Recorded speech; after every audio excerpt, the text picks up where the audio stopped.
وَإِذَا طَلَّقْتُمُ النِّسَاءَ فَبَلَغْنَ أَجَلَهُنَّ فَلَا تَعْضُلُوهُنَّ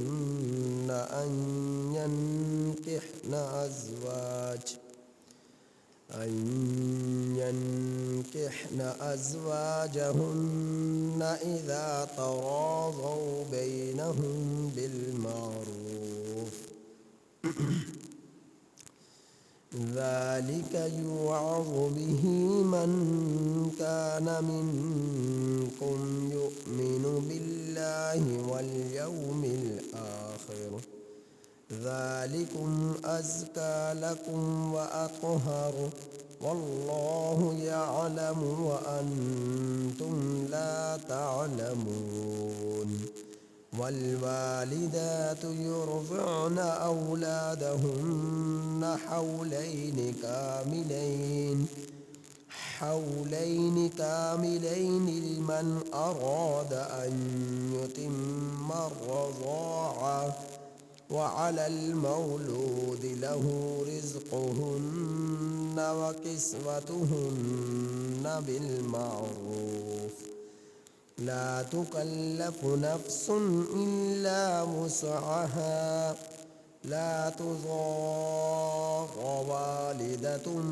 بولدها ولا مولود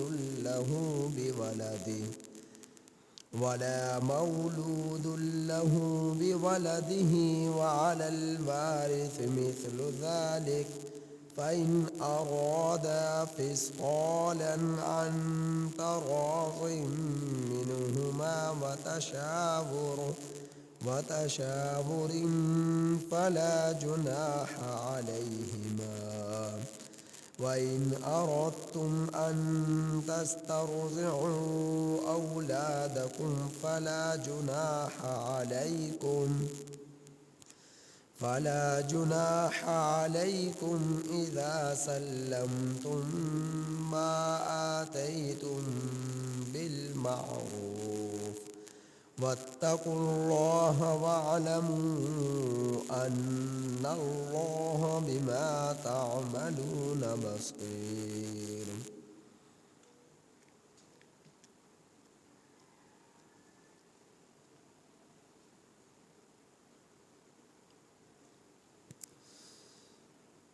اس سورہ بقرہ کی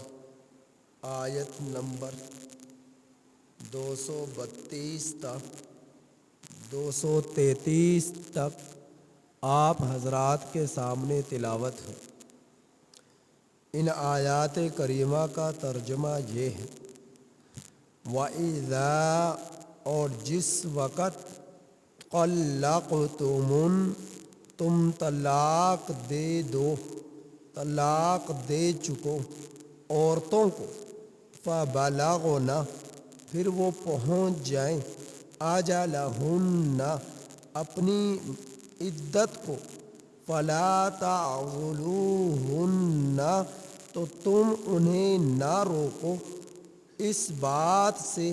کہ أَن يَنكِحْنَ أَزْوَاجَهُنَّ کہ وہ نکاح کرے اپنے خاوندوں سے اذا تراضوا بینہم بالمعروف جس وقت کہ وہ دونوں راضی ہوں آپس میں بھلے طریقے سے ذالک یوعظ بہ یہ نصیحت کی جاتی ہے اس کے ساتھ من کان منکم اس شخص کو جو تم میں سے یؤمن ایمان رکھتا ہے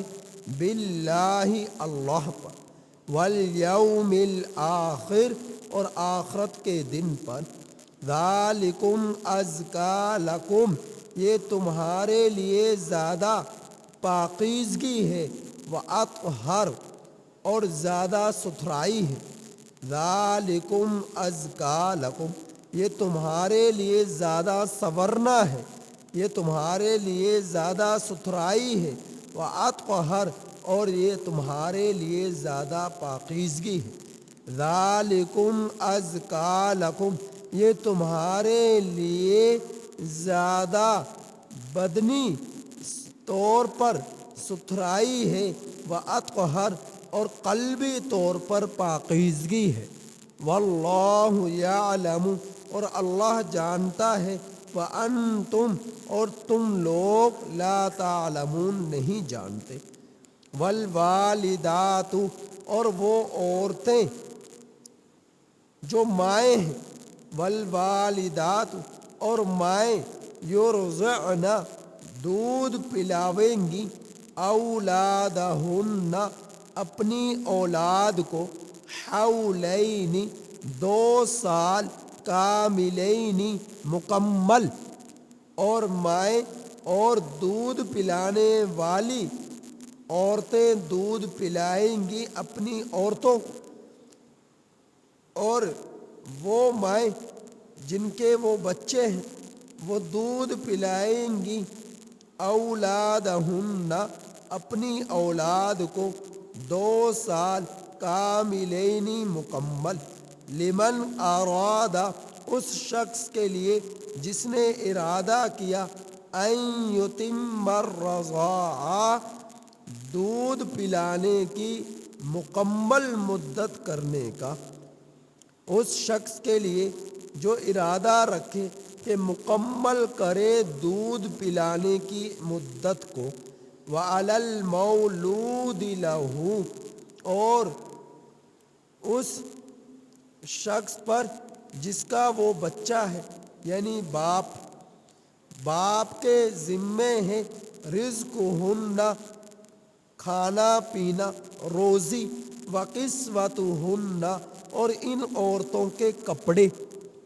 لباس، بالمعروف دستور کے موافق، لا تکلف نفس اور مشقت میں نہیں ڈالا جاتا کسی جان کو، اور تکلیف میں نہیں ڈالا جاتا کسی جان کو، الا مگر وسعہا اس کی طاقت کے موافق، کسی بھی انسان کو اس کی طاقت سے بڑھ کر اس کو تکلیف میں نہیں ڈالا جاتا، مشقت میں نہیں ڈالا جاتا، لا تضار اور نہ تکلیف دی جائے، والدہ ماں کو، بولدہا اس کے بچے کی وجہ سے، ولا مولود اور نہ ہی تکلیف میں ڈالا جائے، تنگی میں ڈالا جائے اس شخص کو جس کا وہ بچہ ہے، ولا مولود اور نہ ہی تکلیف میں ڈالا جائے باپ کو، بولدہ جس کا وہ بچہ ہے، ولا مولود لہ بولدہ اور نہ ہی تنگی میں ڈالا جائے گا باپ کو جس کا وہ بچہ ہے، اس کے بچے کی وجہ سے باپ کو تکلیف میں نہیں ڈالا جائے، وعلی الوارث اور ورثاء پر، مثل ذالک اسی کی بقدر ہے، فإن ارادا پھر اگر خامد اور بیوی وہ دونوں ارادہ کر لے، فصالا دودھ چھڑانے کا، ان تراض منہما آپس کی رضامندی سے، وتشاور اور آپس کے مشورے سے، فلا جناح علیہما تو ان دونوں پر کوئی گناہ نہیں، وَإِنْ أَرَدْتُمْ اور اگر تم لوگ ارادہ کر لو، ان تسترضعوا اولادکم کہ یہ کہ تم لوگ دودھ پلانے کے واسطے کسی داعیہ کا انتخاب کرو، کسی داعیہ کا انتظام کرو اپنے بچوں کو دودھ پلانے کے واسطے، فلا جناح علیکم تو کوئی گناہ نہیں تم پر، اذا سلمتم جبکہ تم سپرد کر دو اس کے وہ چیز، ما آتیتم جو تم دو، بالمعروف دستور کے موافق، واتقوا اللہ اور ڈرو اللہ سے، وَاعْلَمُوا اور خوب جان لو، ان اللہ بما تعملون بصیر بے شک اللہ تعالیٰ اس چیز کو، ان کاموں کو جو تم کرتے ہو، بصیر دیکھتا ہے، دیکھ رہا ہے،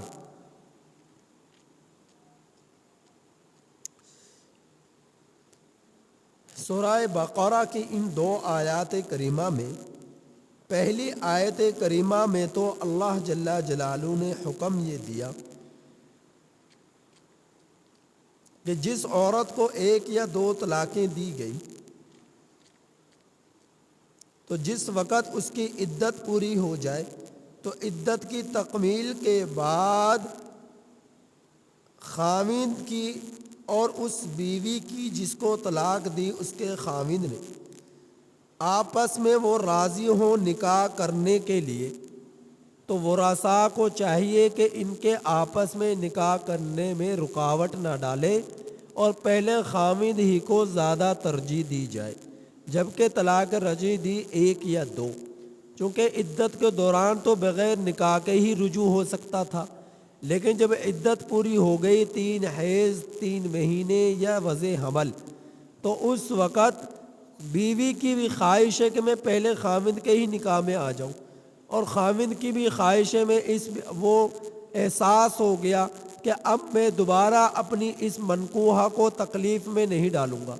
اب اس عورت کے لیے نکاح کے پیغامات ارد گرد سے لوگوں کے بھی آ رہے، اور پہلے خاوند نے بھی نکاح کا پیغام دے دیا، تو اب ورثاء کو چاہیے کہ اس میں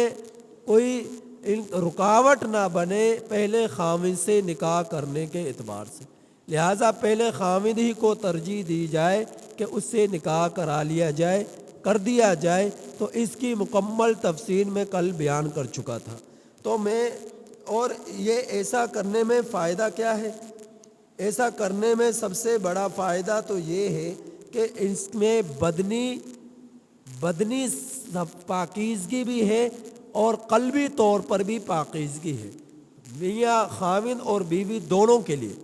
جسمانی بدن کے اعتبار سے بھی ستھرائی ہے اور قلبی اعتبار سے بھی پاکیزگی ہے، کہ جگہ جگہ اس عورت کو لوگوں کے سامنے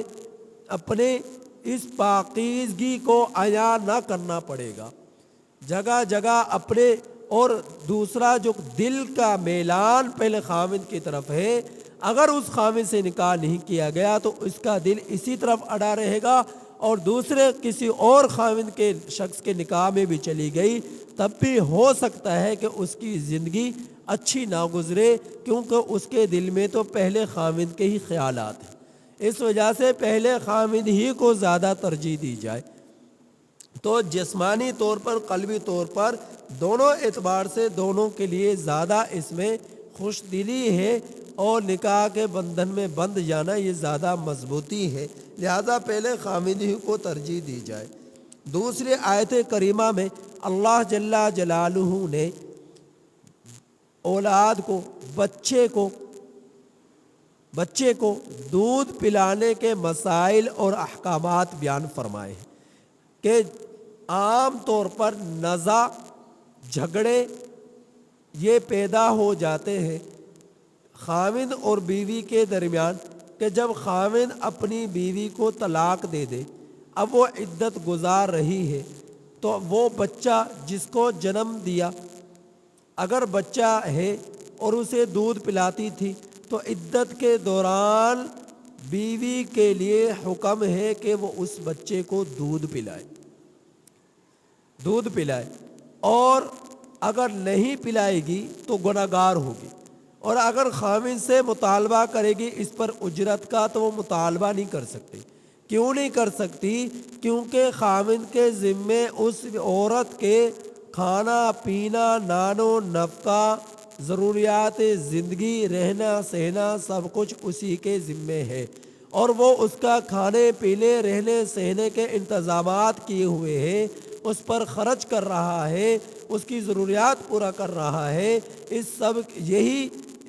اس کے باوجود اگر یہ عورت، یہ بیوی خاوند سے مطالبہ کرے، نہیں میں تو دودھ نہیں پلاؤں گی، یہ اپنے بچے کا دودھ خود اس کا انتظام کرے، اور اگر دودھ ہی پلانا ہے تو میں پھر اس پر اجرت لوں گی، تو یہ کہنے کی وہ حقدار نہیں ہوگی، کیونکہ اس کے نان و نفقہ، ضروریات زندگی، کھانا پینا، رہنا سہنا، لباس، خوراک، یہ سب کچھ وہ خاوند جو ہے اس کی ذمہ داری، اپنی ذمہ داری کے ساتھ اس کی ادائیگی کر رہا ہے، تو اس وجہ سے یہ بیوی اس سے جو ہے اجرت کا مطالبہ نہیں کر سکتی کہ میں تو اس بچے کی اجرت لوں گی دودھ پلانے کی۔ ہاں عدت پوری ہو جائے، اب علیحدگی ہو جائے تو علیحدگی کے بعد اب خاوند کے ذمے اس کے نان و نفقہ نہ رہا، اس کا کھانا پینا، خوراک، رہائش، لباس نہ رہا۔ تو اب اگر چونکہ اس نے اس بچے کو جنم دیا اور اس کا دودھ اس بچے کو موافق ہے، بجائے یہ کہ کسی اور عورت سے دودھ پلایا جائے،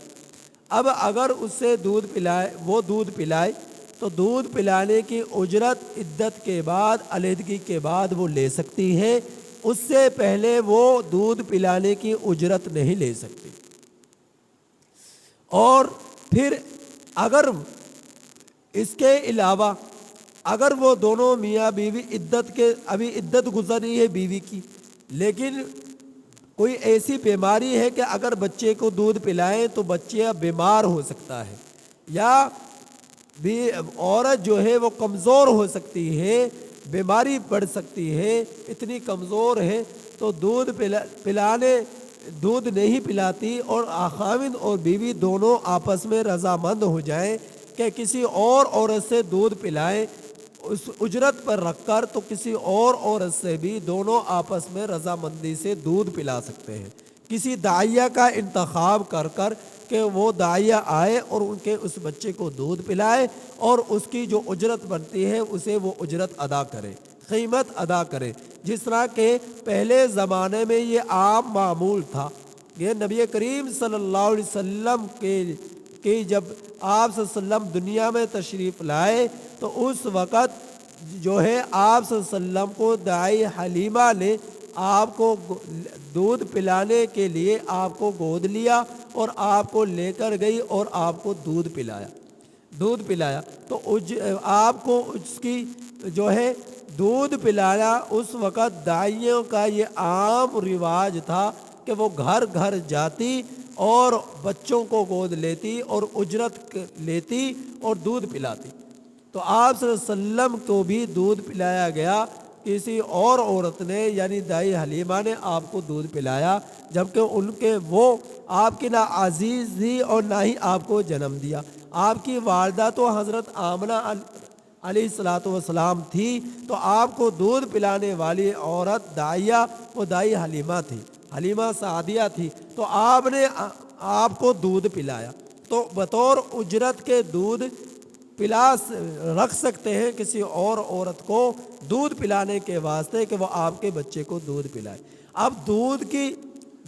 کے پلانے کی مدت کیا ہے؟ تو قرآن کریم کے واضح الفاظ میں دودھ پلانے کی مدت حولین کاملین کے الفاظ یہ بتلا رہے ہیں پورے 2 سال ہے، پورے 2 سال دودھ پلانے کی مدت ہے۔ اگر پورے 2 سال دودھ نہیں پلاتے، بیوی کے تکلیف پڑ جانے کا خدشہ ہے، بیمار ہو جانے کا خدشہ ہے، تو کم مدت بھی دودھ پلا سکتی ہے۔ لیکن اگر بچے کے دودھ چھڑانے کی وجہ سے بچہ کمزور ہو سکتا ہے، بیمار ہو سکتا ہے، تو اس صورت میں کسی داعیہ کا انتظام کیا جائے گا۔ اور اگر جان بوجھ کر وہ دودھ نہیں پلا رہی یا کم مدت میں ہی دودھ کو چھڑا دیتی ہے تو وہ عورت گویا کہ اس بچے کے حق کو ختم کر رہی ہے اور اس پر وہ گنہگار ہوگی۔ تو پورے 2 سال دودھ پلائے اس بچے کو جس کو جنم دیا ہے۔ عام طور پر عورتیں بسا اوقات اپنے حسن کی کمزوری کی وجہ سے بھی دودھ پلانے کو چھوڑ دیتی ہے کہ ہمارے حسن میں کمزوری آ جائے گی، ہم جو ہے کمزور ہو جائیں گے، تو حسن کی کمی کی وجہ سے اپنی جو خوبصورتی کو قائم اور باقی رکھنے کے لیے جو ہے اور بچے کو دودھ نہیں پلاتی کہ دودھ پلانے کی وجہ سے کہیں ہمارا حسن اور خوبصورتی ختم نہ ہو جائے۔ تو دودھ پلانے اس بچے کا جو حق ہے وہ پورے 2 سال کا ہے۔ البتہ بعض احادیث کی بنا پر امام ابو حنیفہ رحمۃ اللہ علیہ فرماتے ہیں کہ بچے کو عورت اگر بچہ کمزور ہے، لاغر ہے، تو وہ بچہ اس بچے کو 2 سال سے 2.5 سال تک بھی دودھ پلایا جا سکتا ہے، یعنی 2.5 سال تک 30 مہینے تک جو ہے بچے کو دودھ پلانے کی گنجائش نکل آتی ہے۔ اگر بچہ لاغر کمزور ہے اور اگر دودھ نہیں پلایا جائے گا تو یہ محسوس ہوتا ہے کہ بچہ مزید کمزوری کی طرف چلا جائے گا، تو 2 سال سے 2.5 سال تک بھی گنجائش ہے، لیکن 2 سال جو ہے مکمل اس کی مدت ہے۔ اگر بچہ کمزور ہے تو کمزوری کی بنا پر 2.5 سال تک بھی امام ابو حنیفہ رحمۃ اللہ علیہ فرماتے ہیں کہ اس بچے کو دودھ پلایا جا سکتا ہے۔ اگلا مسئلہ اس آیت کریمہ میں یہ بیان ہوا کہ ماں کو اس کے بچے کی وجہ سے مشقت میں نہ ڈالا جائے، اور کس طرح نہ ڈالا جائے کہ ماں اگر کمزور ہے، ضعیف ہے، اور محسوس یہ ہوتا ہے کہ اگر یہ دودھ پلائے گی تو مزید بیماری میں مبتلا ہو جائے گی، تکلیف میں مبتلا ہو جائے گی، تو زبردستی اس پر مسلط نہ کیا جائے کہ وہی دودھ پلائے۔ اور اسی طرح پر والدہ کو چاہیے، بیوی کو چاہیے کہ وہ خاوند کو تکلیف میں نہ ڈالے، یعنی بچے کے والد کو مشقت میں نہ ڈالے، تکلیف میں نہ ڈالے، کہ صحت مند ہے، تندرست ہے، اس کے باوجود اکڑ گئی اور ضد پکڑ لی کہ نہیں میں دودھ نہیں پلاؤں گی، یہ بچہ جانے اس کا باپ جانے، یہ بچہ جانے اس کا باپ جانے، میں دودھ نہیں پلاؤں گی۔ جب وہ اس چیز پر اکڑ گئی اور اس نے ٹھان لی، ضد پکڑ لی کہ دودھ یہ جانے، یہ بچہ جانے، میں دودھ نہیں پلاتی، تو شریعت اس کی اجازت نہیں دیتی۔ قرآن یہ کہتا ہے کہ اس کو یہ حق نہیں ہے کہ خاوند کو مشقت میں ڈالے، تکلیف میں ڈالے، یا یہ کہے کہ عدت کے دوران میں تو الگ سے اجرت لوں گی، معاوضہ لوں گی، تب جا کر دودھ پلاؤں گی، تو یہ اس اعتبار سے خاوند کو تکلیف میں ڈالنے کا بیوی کو حق نہیں ہے کہ اسے تکلیف میں ڈالے۔ اور خدا نہ خواستہ باپ وفات پا چکا اور جو ہے وہ ماں ہے اور اس کے ساتھ بچے کے ورثاء ہیں، کہ اگر بچہ فوت ہو جائے اس کی وراثت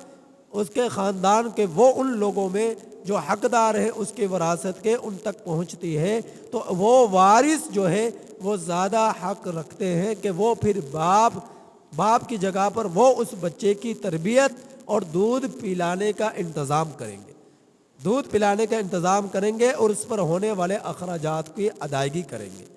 ہونے والے اخراجات کی ادائیگی کریں گے۔ تو قرآن کریم میں ان مسائل، اس آیت کریمہ میں ان مسائل کا اللہ جل جلالہ نے ذکر فرمایا کہ خاوند اور بیوی جو ہے بچے کے دودھ کا انتظام کی فکر کریں گے، اور مدت رضاعت دودھ پلانے کی 2 سال ہے، اور 2 سال میں اس کی جس عورت نے جنم دیا وہ دودھ پلائے گی، وہ زیادہ حقدار ہے۔ اگر بیماری ہے، تکلیف ہے جس کی بنا پر بچے کو دودھ نہیں پلاتی، تو کسی دائیہ کا انتظام کریں گے اجرت پر رکھ کر، اور وہ دائیہ اس بچے کو دودھ پلائے گی۔ اجرت کے طے جو ہو چکی وہ اجرت خاوند کو دینا پڑے گی اس داعیہ کو، اور جو یہ اجرت دینا ہے یہ بھی دستور کے موافق بھلے طریقے سے اسے ادا کی جائے گی۔ اور اللہ تعالیٰ فرما رہے بیوی، خاوند اور ورثاء کو کہ بچے کی پرورش کے اعتبار سے، اور خاوند اور بیوی آپس کے حقوق کے اعتبار سے، اور ورثاء اپنے اس بچے کے حقوق کی ادائیگی کے اعتبار سے، ان مسائل اور احکامات کے اعتبار سے ہمیشہ واتقوا اللہ، اللہ جل جلالہ سے ڈرتے رہے، سب کے سب ڈرتے رہے، ان حقوق کی پوری طرح پاسداری کرے۔ اور فرمایا وَاعْلَمُوا، اور خوب جان لو، ان اللہ بما تعملون بصیر، بے شک اللہ تعالی جو کچھ بھی تم کرتے ہو، کر رہے ہو، خوب دیکھ رہا ہے۔ اللہ تعالیٰ سے دعا ہے کہ اللہ جل جلالہ ہمیں قرآن کریم کے ان احکامات پر پوری طرح عمل اور سمجھ کی توفیق عطا فرمائے۔